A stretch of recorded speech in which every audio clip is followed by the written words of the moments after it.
Hello everyone, this is Arlene, Filipino gardener in Canada. This video is created because of the many questions from my subscribers. I will be answering all the questions through this video. And if you still have more questions, please write them down below. Thank you po. Enjoy sa video. Part 1. How to grow bitter melon or Ampalaya or Karela. Section A. Starting bitter melon seeds indoors.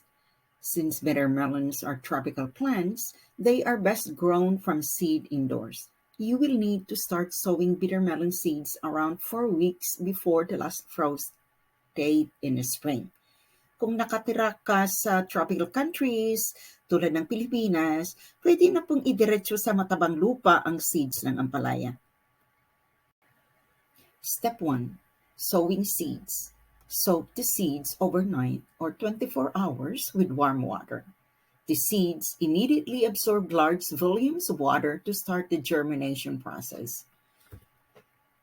Dapat talaga guys, warm water ang gamitin na tubig para mabilis ang pagtubo niya. Step 2.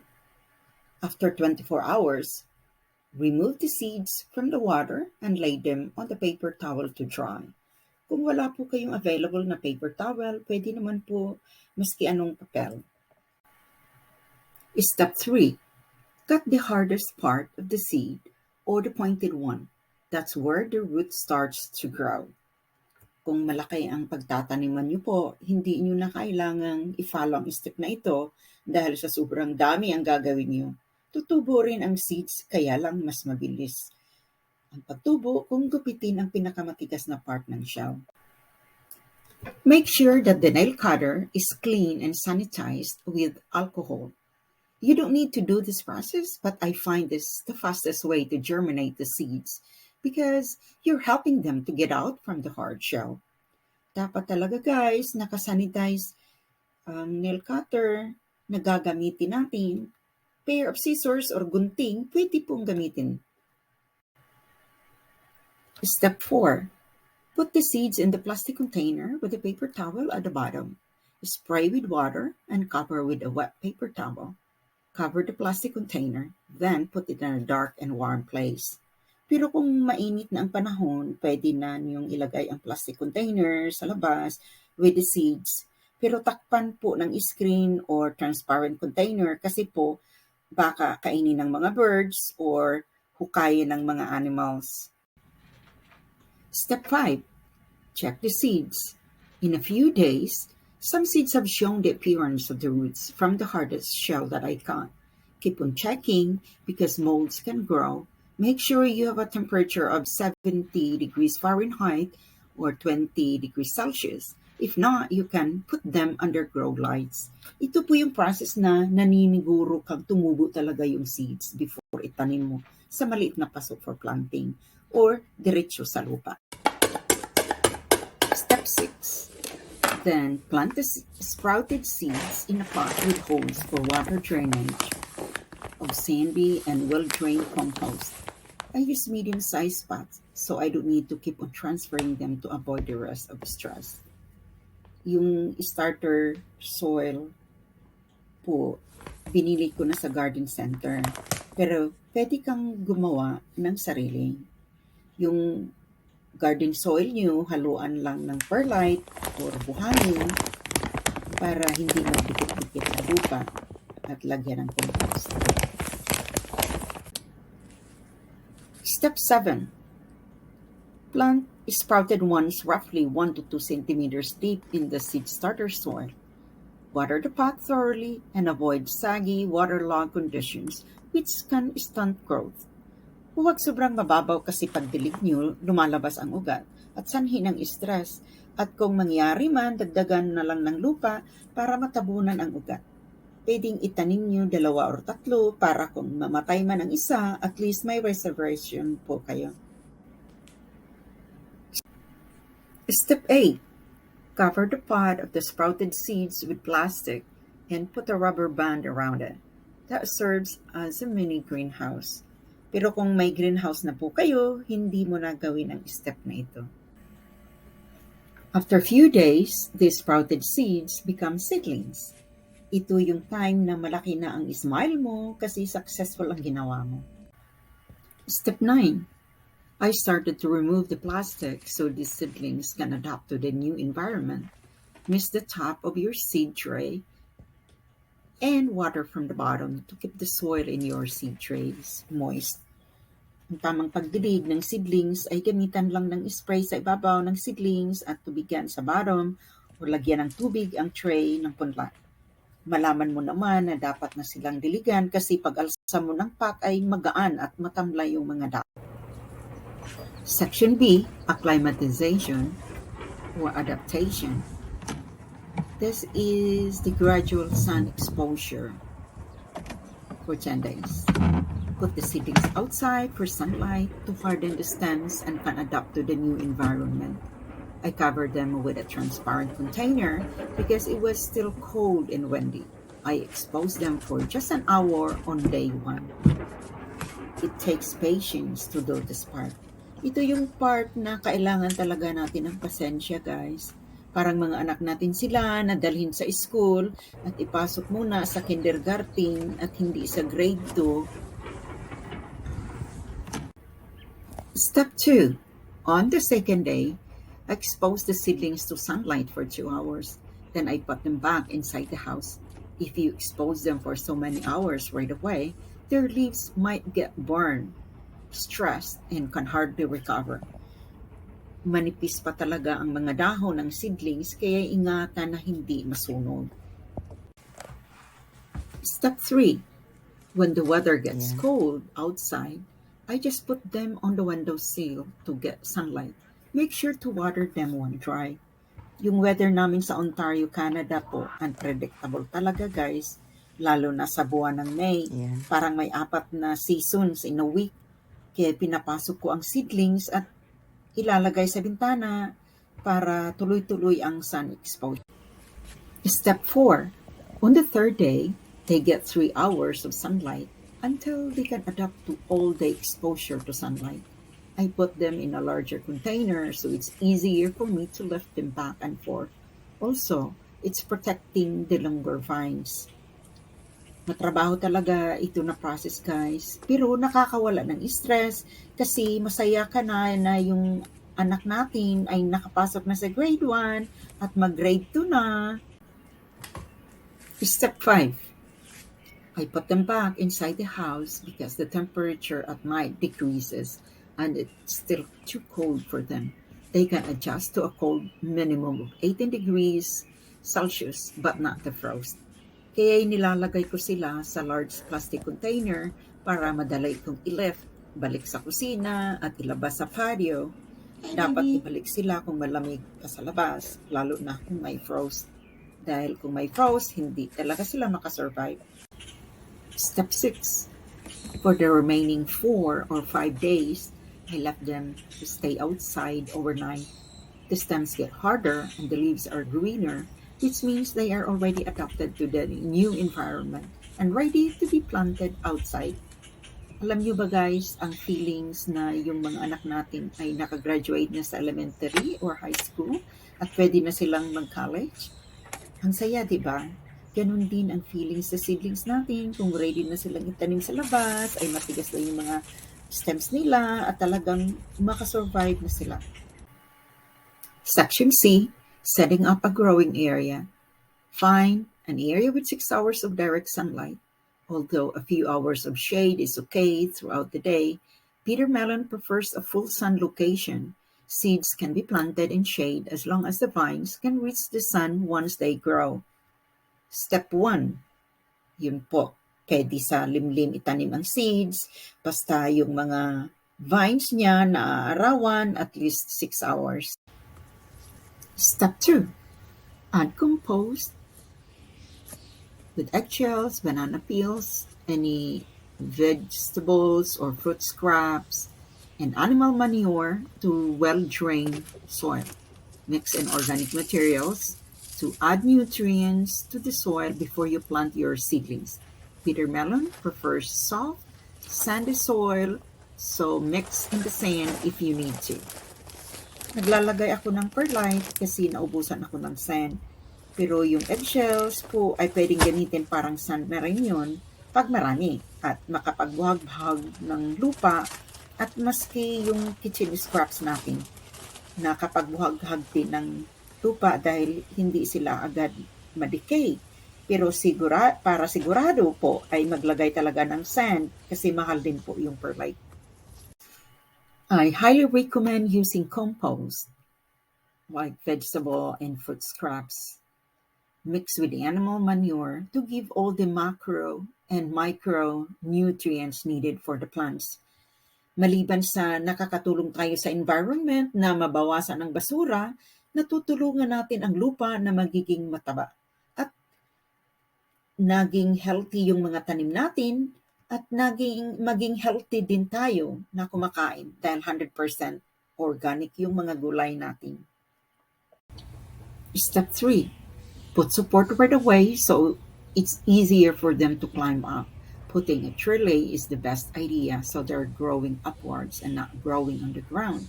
It's also a protection from any animals running around.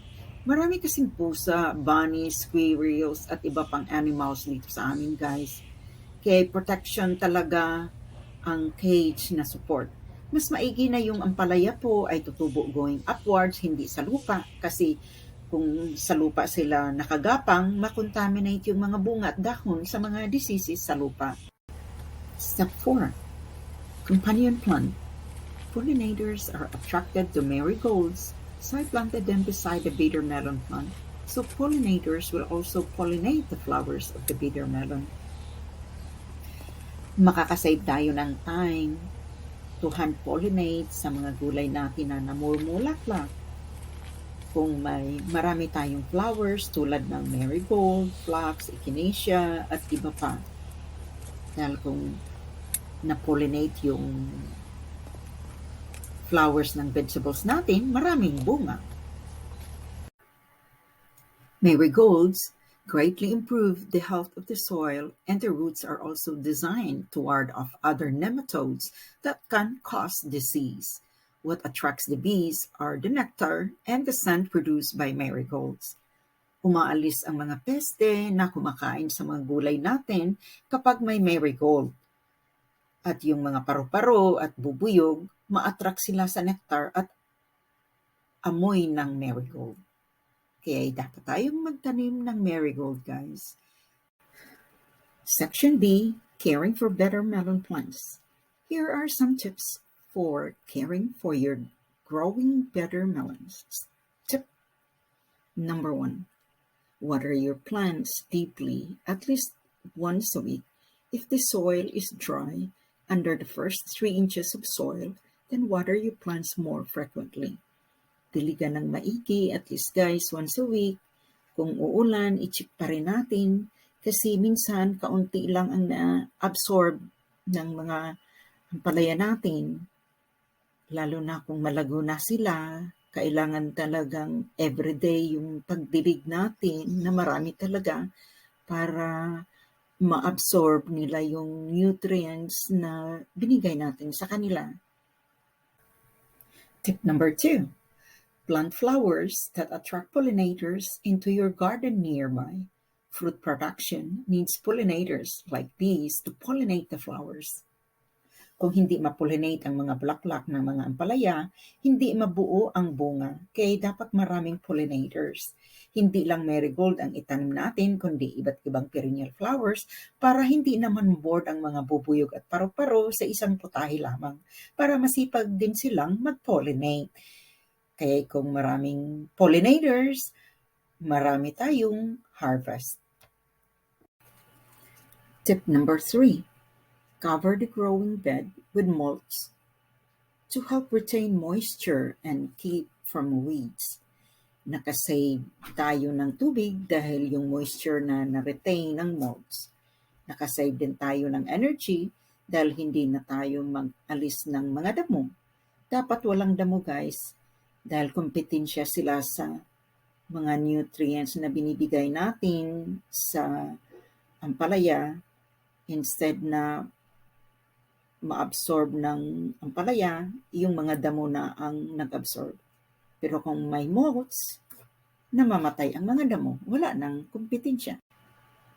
Tip number 4. Give plants a boost once a month by feeding with natural liquid fertilizer or adding more compost around each plant. Every time na uulan, madrain ang nitrate at ibang nutrients at naabsorb din ng mga tanim, kaya kada buwan bigyan talaga natin sila ng organic liquid fertilizer tulad ng yung saging, balat ng saging na soak for 7 days, yung tubig, yun ang i-spray sa kanila. Pwedeng sa hapon, sa 5, 6 or 7 o'clock ng hapon. Kasi naka-open yung stomata under the leaves. So, ma-absorb talaga ng plants. Tsaka, meron ding dinikdik na eggshells. At kung nagluto din kayo ng eggs, yung tubig, yun pwede ang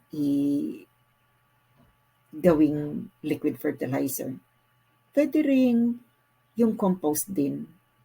At saka, kaunting animal manure. Tip number 5.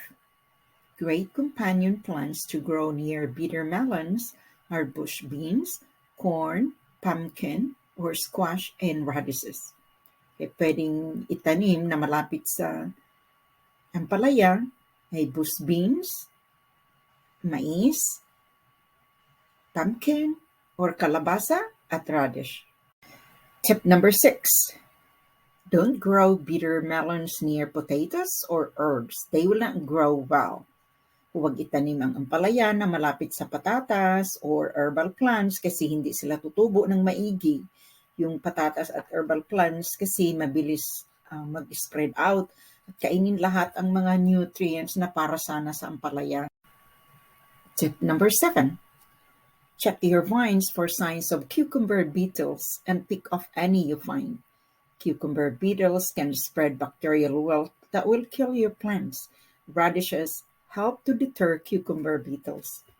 Kung may mga cucumber beetles na makita natin sa ampalaya, tanggalin na natin sila agad kasi nagdadala sila ng bakterya na sanhing papatay sa ampalaya. Kay magandang radish ang katabi niyang gulay kasi ayaw ng cucumber beetles ang radish. Tip number 8. Check your plants for signs of powdery mildew, downy mildew, rust, watermelon, mosaic virus, bacterial wilt, and the cucumber mosaic virus. Treat your plants early if signs of these diseases are spotted. Kung may makita kayong mga mildew sa dahon ng ampalaya, dapat isprehan na natin agad ng organic insecticides. Sa 1 litro ng tubig, ihalo ang 1 kutsara na dishwashing soap, maski anong dishwashing soap pwede, 1 kutsara na vegetable oil, 1 kutsara na suka, 1 hinog at dinikdik na sili. I-spray po ito sa hapon around 5, 6, or 7. Avoid watering from overhead sprinklers. Water plants close to the soil and avoid splashing leaves with water. Diligan ang ampalaya plant sa puno lang at iwasan sa dahon kasi kung basa ang dahon, dumadapo doon ang mga peste na sumisira sa tanim. Section E. Pruning better melon plants. Prune when the vines grow to the top of the trellis support.